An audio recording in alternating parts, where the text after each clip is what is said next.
I maintain that a poem can be in any level of discourse, that it can be any one of the many languages that we speak, from the academic to the scientific to the athletic to the bar talk to the comic monologue to, to many of them. And those can be mixed, as they often are in postmodernist writing, for one reason or another. You can mix your discourses. That's one of the characteristics of postmodern writing. So I'd say there's no limitation on it. And the worst thing you can do as a poet anyway is to impose any limitations upon yourself. I mean, people do that to you as it is. All you hear about today is breaking out of the box. Well, you do have to break out of the box. You have to not have a box there. You got to not think in terms of there being a box within which you can write. The same with poetic subjects. Anything can be a subject for poetry, as what I said about languages probably indicated. It can be a one-line joke, a quip, something that made somebody laugh, and so you came home, but then you perfected your way of saying it at home. You made it as economical and as well phrased and as well paced and all as a true comedian would, and you have a music to it of some kind. You don't have to think about these things once you're a writer. You don't have to. It can be 3 words. I mean, one of my poems is Why I Don't Teach, what is it now? Why I Don't Teach Kindergarten. Why I Don't Teach Kindergarten. And the whole poem is just no night classes. They don't have any night classes for kindergarten. And that might look like a poem that was easy to write, but it wasn't. You have to phrase the title. There are many ways that title could be phrased. There are probably 50 ways, like 50 ways to leave your lover. There are probably 50 ways to phrase that title, or to even decide what will go in the title or what will go in the text of the poem.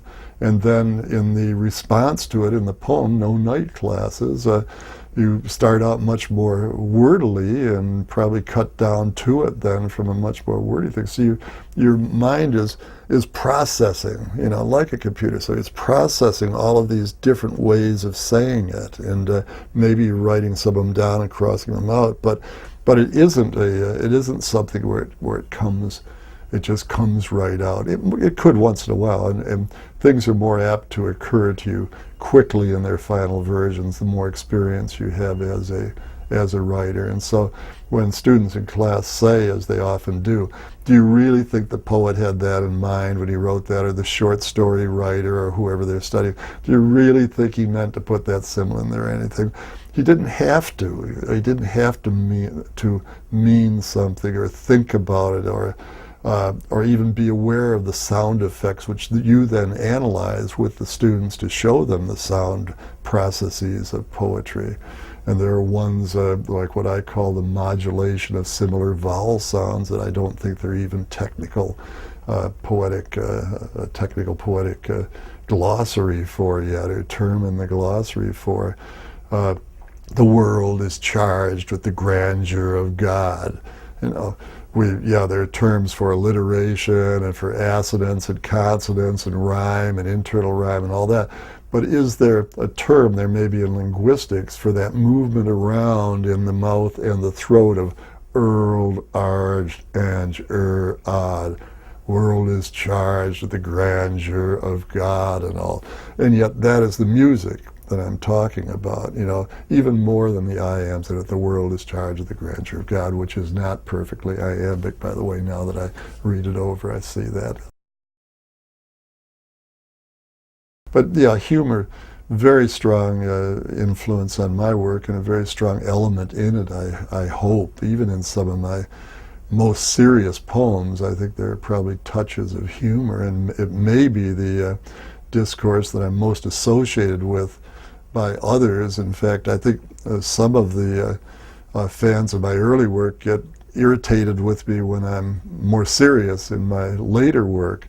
But you get a little more reflective, and I'm 67 now, and you become a little more reflective as the end approaches, even if they could keep us on life support for another 30 or 40 years nowadays. Who knows how long they can keep us on life support, but you do get a bit more meditative perhaps and reflective. But I still, I like to write funny poems. I don't think I write quite as many of them. Maybe things don't seem quite as funny nowadays, but a lot of them do, and I love to get laughing things. And of course, often humor will often have a disreputable character to it. It'll often have a vulgar or a nearly obscene character to it, and even in Cummings' work, a lot of it, and certainly in Bukowski's and others of that ilk. Yeah, I started publishing during the Mimeo revolution of the 1960s, and in the Wormwood Review, with that venerable and revered by me editor, Marvin Malone. That was where I sent so much of my work, of my best work, I thought. And that magazine emphasized the spirit of Dada, of the movement of Dada, the reduction of things to absurdity and the thumbing of one's nose at the proprieties and at convention. And when I started out, I wrote formal poetry as well as experimental and free verse poetry. I had been fortunate enough to have teachers in high school that taught us something about Scansion, of course, when we were taking Shakespeare and other authors like that, but also ones who required us in French class as well as in English class to write in forms. And the French class teachers, the French teachers, we didn't have to write them in French necessarily. I think they did have us write some in French, but any general education that we got in culture in high school, as opposed to classical education, but any secular education we got was always from the French teachers. And certainly I can remember one of the French teachers having us write a sonnet or villanelle and other things. And so we were exposed to writing in those forms as well. And I continued to do that for quite a while. And as well as writing some ridiculous free verse poems and experimental ones that were, you go through that phase where you confuse free verse with automatic writing or automatic puking, I think, and you think that you can just regurgitate your inner life onto the page, and of course it comes out just disgusting. But and I wrote my share of that.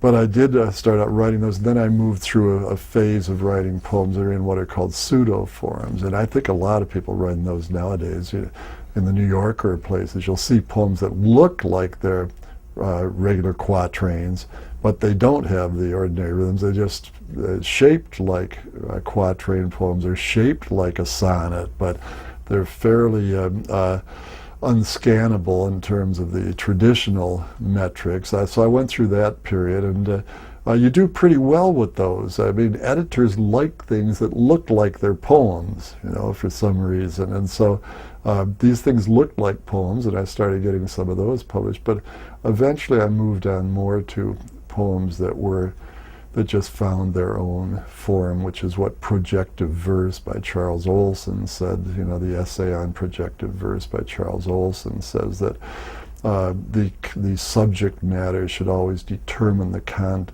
The content of the poem should determine the form. And since the content of every poem is going to be different from that of every other poem should have a unique form. Every poem should be different in form from every other.